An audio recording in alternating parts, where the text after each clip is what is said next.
اسلامی معاشرہ اپنی اصل میں ایک ایسا حسین نظام ہے جسے رب کائنات نے انسانوں کی بھلائی اور ان کی دنیا و آخرت کی کامیابی کے لیے بنایا ہے۔ یہ کوئی اتفاقی یا وقتی نظام نہیں ہے بلکہ ایک منظم پائیدار ڈھانچہ ہے جس میں ہر فرد کے لیے ایک مقام، ایک مرتبہ اور ایک کردار رکھا گیا ہے۔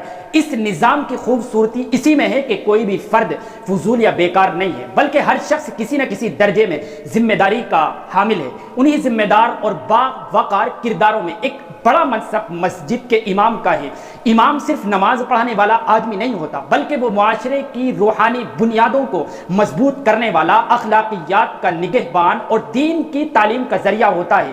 اگر ہم اسلامی تاریخ پر نظر ڈالیں تو ہمیں صاف دکھائی دیتا ہے کہ جہاں بھی امام کا احترام اور عزت باقی رکھی گئی وہاں دین کی جڑیں مضبوط ہوئی، لوگوں کے دل نرم رہے اور امت میں اتحاد رہا۔ لیکن جہاں امام کی بے ادبی ہوئی، ان کو معمولی حیثیت دی گئی، وہاں اختلافات ہوئے ہیں، دل سخت ہو گئے اور برکتیں اٹھ گئیں۔ امام کی اہمیت کو سمجھنا اور اس کی عزت کرنا صرف ایک اخلاقی رویہ نہیں ہے بلکہ یہ دراصل پورے دینی نظام کی عزت ہے۔ جب ہم امام کی عزت کریں گے تو ہم اصل میں نماز، مسجد اور جماعت کی عزت کرتے ہیں۔ امام کا کردار بہت نازک اور اہم ہے۔ وہ سب سے آگے کھڑا ہوتا ہے، جماعت کو جوڑتا ہے، ایک صف میں کھڑا کر کے سب کو ایک ہی سمت اللہ تعالیٰ کی طرف متوجہ کرتا ہے۔ یہ منظر خود اس بات کو بتلاتا ہے کہ امام کا مقام صرف ایک نوکر کا نہیں ہے بلکہ ایک رہنما اور ایک لیڈر کا ہے۔ اگر امام کا احترام باقی نہ رکھا جائے تو یہ پورے نظام کے بکھرنے کی شروعات ہے، کیونکہ جب قیادت کا احترام ہی نہیں رہا تو جماعت کا رشتہ کمزور ہو جاتا ہے، اور جب جماعت ٹوٹ جاتی ہے تو پورا معاشرہ بکھر جاتا ہے اور نئے نئے فتنے جنم لیتے ہیں۔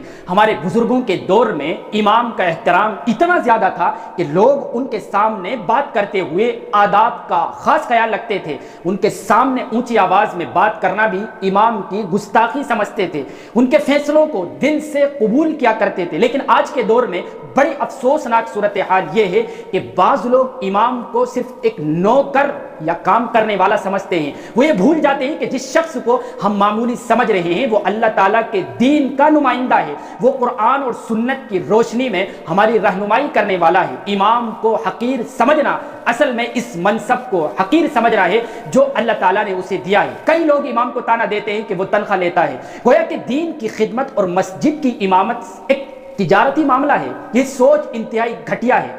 امام اگر مسجد سے جڑا ہوا ہے اور اسے معمولی سہولت دی جاتی ہے تو یہ اصل میں مسجد کے نظام کو باقی رکھنے کا حصہ ہے۔ یہ تنخواہ یہ کوئی احسان نہیں ہے بلکہ یہ عبادت ہے، کیونکہ جس طرح ہم مسجد کی روشنی کے لیے پیسہ خرچ کرتے ہیں، لائٹوں کے لیے پیسہ خرچ کرتے ہیں، اسی طرح اس کے امام کے اخراجات پورا کرنا بھی دین کا ایک حصہ ہے۔ امام کا احترام صرف زبان سے تعریف کرنا یا مولانا صاحب کہہ دینے سے کمپلیٹ نہیں ہوتا بلکہ اس کے لیے عملی پریکٹیکلی کر کے دکھانا ہوتا ہے، با ادب سلوک اختیار کرنا ہوتا ہے۔ امام سے گفتگو کرتے وقت نرمی اختیار کی جائے، ان کے علم اور ان کے تقوی کا لحاظ رکھا جائے، ان کی نصیحت اور ان کی بات کو معمولی نہ سمجھا جائے بلکہ اس پر سنجیدگی سے غور کیا جائے۔ اگر امام جماعت کے نظم اور ضبط کی بات کرے یا اصلاح کرنے کی کوشش کرے تو برا نہ مانا جائے بلکہ اسے خیر خواہی سمجھا جائے۔ یہ بھی ایک بڑی خرابی ہے کہ بعض لوگ امام کے سامنے بڑے ادب کے ساتھ پیش آتے ہیں لیکن جب امام ان کے سامنے موجود نہیں ہوتا تو امام پر تنقید کرتے ہیں، ان پر اعتراض کرتے ہیں، ان کی برائیاں کرتے ہیں، ان کا مذاق اڑاتے ہیں اور انہیں حقیر الفاظ سے یاد کرتے ہیں۔ یہ رویہ بالکل گھٹیا درجے کا رویہ ہے بلکہ دین کے لحاظ سے بھی سخت نقصان دینے والا ہے، کیونکہ امام کی عزت پیٹھ پیچھے بھی اسی طرح رہنی چاہیے جس طرح سامنے رہتی ہے۔ امام کا وقار باقی رکھنا اصل میں دین کے نظام کو باقی رکھنا ہے۔ اگر امام کو ذلیل کیا جائے گا تو اس کے اثرات صرف ایک آدمی تک نہیں رہیں گے بلکہ پورے معاشرے پر پڑیں گے، اور ایسے معاشرے میں پھر دلوں سے برکتیں اٹھ جائیں گی، لوگ روحانی لذت سے محروم ہو جائیں گے، عبادت کا حسن ختم ہو جائے گا۔ اس کے خلاف جہاں امام کا وقار محفوظ رہتا ہے وہاں امام بھی دل و جان سے اپنی ذمہ داری نبھاتا ہے، جماعت کو سنوارتا ہے، دین کو زندہ رکھتا ہے اور ایک دیندار اور مہذب معاشرہ وجود میں آتا ہے۔ یہ ہماری ذمہ داری ہے کہ نئی نسل کو بھی امام کے ادب کا سبق سکھائیں، ان کو بتلائیں کہ امام کا احترام کریں۔